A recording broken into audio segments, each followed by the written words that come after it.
duubatti galagaltee onnee koo boojjite.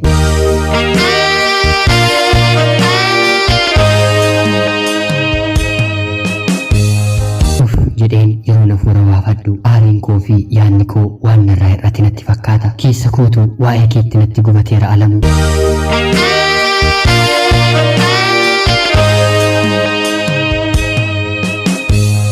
walitti dhufeenyi keenyi karaa obboloota koo ture. Yuunivarsiitii Hawaasaa waliin utoo barattanii boqonnaadhaaf gara biyyaa yeroo dhuftan aanaa Calliyaa yookiin magaalaa Geedoo keessatti obboleessa koo hangafaa waliin si arge. Obboleessa koo waliin waan deemtaniif lamaanuma keessan dubbiseen korojoo keessan isin harkaa fuudheen sadi taanee gara manaatti deemsa keenya eegalle. Manni keenyaa fi kan keessan xiqqoo magaalarraa waan fagaatuuf otuma deemnuu obboleessi koo gidduutti bilbila haasa'uuf karaarraa gore. Yeroo kanatti ati teessee ani immoo dhaabbadheen haasoo keenya jalqabne. Obboleessi keenyis bilbila isaa haasa'ee xumuree haa deemnu yeroo nuun jedhu atis ana hammattee deemsa keenya eegalle. Dhumarratti karaan mana keenyaa fi mana keessan gargar baasu yeroo geessu dursitee obboleessa koo dubbistee lammaffaarratti anaanis na dubbistee achi siqxee garuu galagalee yeroo si ilaalu harka kee bitaatiin onnee kee qabattee harka kee mirgaatiin immoo chaawunaan jette ture. Yeroo sanas ijji keenya walirra buutee haala addaan kan duraarra adda kan ta'een nagaa jaalalaa walitti dhaammanne. Haa ta'uutii mana keenya keessa hojii waan baay'atuuf xiqqoo nama yaaduunis baay'ee kan ulfaatu ture.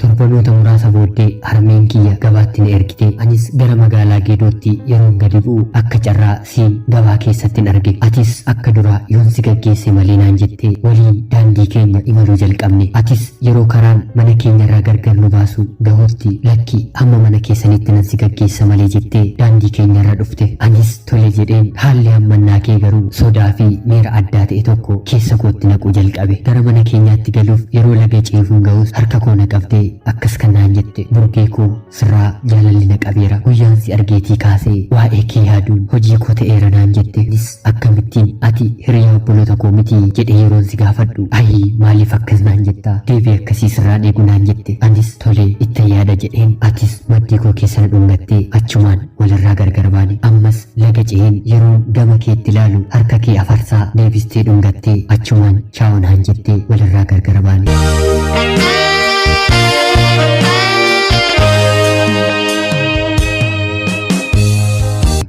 Torbanoota booddee yogguu wal arginu maal jette reegaa fi koof yuunivarsiitii deemuun yeroo natti ga'eera naan jette. Anis shamarran waan hin ta'eef jaalalli sirraa dafee na qabu baatus tole jedheen garuu obboleessa kootti akka himne akeekkachiisa sitti laadhe. Atis gammaddee maddii koo keessa na dhungattee na hammattee akkuma durii kee na gaggeessite. Adeemsa keessa anaanis jaalalli na qabuu jalqabe si yaaduun jalqabe. Sagalee kee otoo hin dhaga'iin yeroon oolee bulu miirri addaa natti dhaga'amuu jalqabe. Yeroo hundumaa yeroon gara magaalaa gabaa yookiin suuqii deemu waliin waan nu arganiif maatiin koo dubbii kana dhagahanii natti dheekkamuu jalqabani. Anaan jaalalli waan na qabeef dheekkamsii fi dubbiin isaanii hinumaa akkan baay'isee si jaalladhu na godhe. Anis yeroo sanatti bilbila hatee waanan siif bilbiluuf guyyaa tokko kan obboleessa koo irratti gaafan bilbilu irratti bilbila muusaa argee reebichi obboleessi koo na reebe hanga yoonaa sammuu koo keessaan badu. Maatii kootti simee intalli kun diqaalaa manatti nuuf fiddee dhufuu fedhanii reebichaan godaannisa isaan narra ka'an. Har'ayyuu waggaa 8 booddee fuula koo irraan banne. Haaluma kanaan jaalalli keenyatti hufeetoo jiru atis barumsa kee waggaa lammaffaa jalqabdee anis barumsa koo kutaa 10 baradhee xumurus qabxiin maatirikii garuu naa dhufuu hin dandeenye. Kana irrattis hariiroon maatii keenya gidduu keessumaa obbolaa koo gidduun qabu sababa keetti waan baay'een jibbameef nama kolleejjii na barsiisu argachuu hin dandeenye.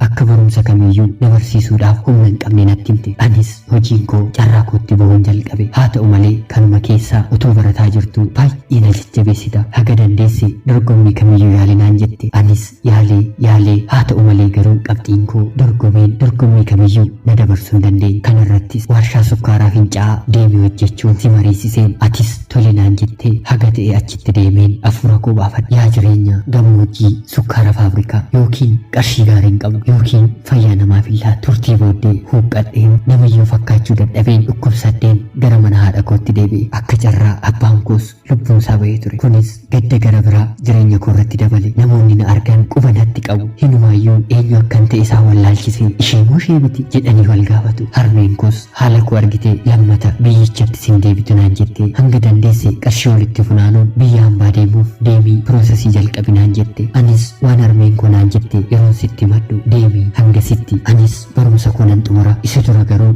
otoon deemiin dursinee wal arguu qabna naan jette. Anis baay'ee waanan si jaalladhuuf waa'ee keef jaalala obboloota koo waanan dhabeef toleen siin jedhe. Obboloonni koo si walii waan barataniif dhiisii mucaan kun si goyyomsaa jedhanii natti himanis ani garuu takka jechisaan iyyuu dhaggeeffanne. Atis guyyaa tokko bilbila obboleettii koo irratti bilbiltee koottuu magaalaa Geedootti wal arginaa naan jette. Yogguu kana obboleessi koo dhaga'u harmee koo waliin ta'anii guyyaa har'aa mana kana keessaan baatu naan jedhan. Anis kana fe'afa malee hiriyaa koo beellameen as mana kana keessan taa'u jedheen isaaniin dideen si arguuf gara magaalaa Geedoon dhufe. Haa ta'u malee garuu bilbila kee irratti yeroon bilbilu bilbilli kee cufaadha naan jedha. Hiriyoota kee fi obboloota kee yeroon gaafadhu hin jiru bakka cidhaa fagoo deemeeraa naan jedhan. Anis guyyaa sana baay'ee booheen manatti deebi'e.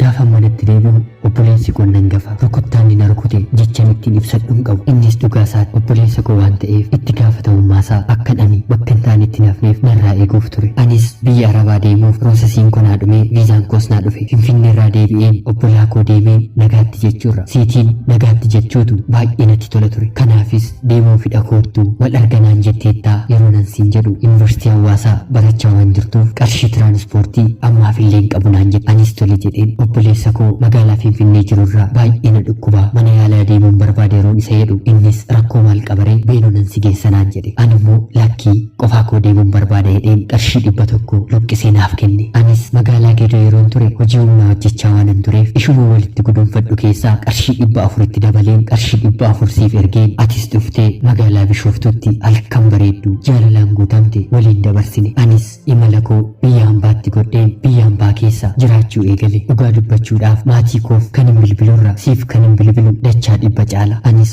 akka lubbuu kootti waanan si jaalladhuuf qarshii yeroo na gaafattetti battalumatti siif erga. Hiriyaan koo yuunivarsiitii keessaa naaf barataa jira jedheen abdii of keessaan qabadha. Haa ta'u malee garuu eebbifamtee baatee natti jijjiiramte. Toora feesbuukiitiin suuraan dubartoota adda addaa waliin kaatee ati gadhiifattu sammuu koo na dhiphisa. Anis maalidha suurri kunii jedheen yeroon si gaafadhu barattoota na waliin baratanidha. Amma immoo eebbifamnee walirraa gargar baanee jirraa jettee natti himte ture. Karaa miiseenjarii barreeffama yoon si barreesse ji'a tokkottu naaf hin deebistu ture.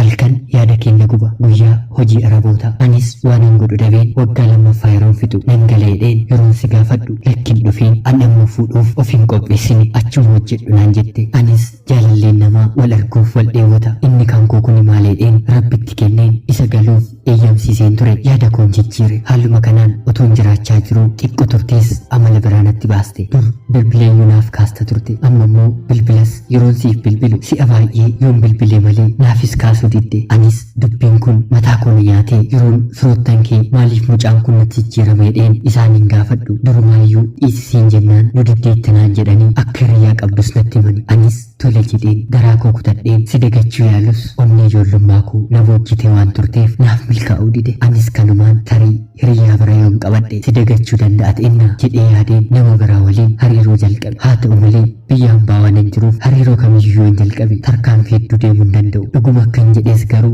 si dagachuu baadhus yaadni kee akka durii yeroo hundaa dhufee na jeequu hin dandeenye. Atis waggaa tokko booddee hin gaabbitee natti fakkaata. Karaa miiseenjarii dhuftee taa'eef dhaabii na dha'uu jalqabde. Akka baay'ee gaabbitee fi lammaffaa waan akkasii akka narratti raawwachuu hin barbaanne. Yoo xiqqaate naannoo ji'a 6 erga na kadhattee booddee anis jaalala si dagachuu hin jalqabe ergan dadhabsiisee booda siif ammas tole jedheen waliin akka duraa keenya haasa'uu jalqabne. Haa ta'u malee amalaaf tulluun hin godaanuu akkuma jedhan ati garuu amalli dura si bare sirra adda ba'uu hin dandeenye. Ammas utuu na waliin jirtu shamarran gara biraa suura ishee karaa piroofaayilii kee wajjin kaatee gadhiiste. Ati garuu gowwaa akkamiiti? Moo anatu gowwame? Dhugaadha jaallachuu jaallachuun gowwaa nama guutu. Anis dhimma kanarratti si'a sadaffaa waan irratti raawwatteef garaan koo lammuu kanaan booddee siifii kamuu miti akka namaatti sin ilaalu. Xawal waallee nama yoo namni si dhabe siitiin rabbiin dhabu. Waa'ee keef yoo xiqqaate waggaa 11 sitti dhamaheera. Baay'is na goyyomsit. Cubbuun koo gaaf tokko akka inni si qabu homaa shakkiin qabu. Rabbis natti hin dhiisu. Obboloonni koos waggaa amma kana guutuu baay'een isa rakkise. Dhiifama naaf godhaa. Jecha keessan dhaga'uu dhiisuun koo kunoo duwwaatiin na baay'ise. Ammasiif obsa koo fixadheera. Akka kaleessaas an dadhabduu miti. Amma of bareera. Kanaan booddee garuu ani sin barbaadu. Hadaraa kee dhuftees nan jeeqi. Jaalallee koo baay'een jaalladhuu fi kabajuun ture. Amma garuu kadhan hin kabajneef hin jaallanne. Alamuu Dirribsaa Amboo kan jiraattu jaalallee kee durii Burgudeerraa Omaanirraa nagaa.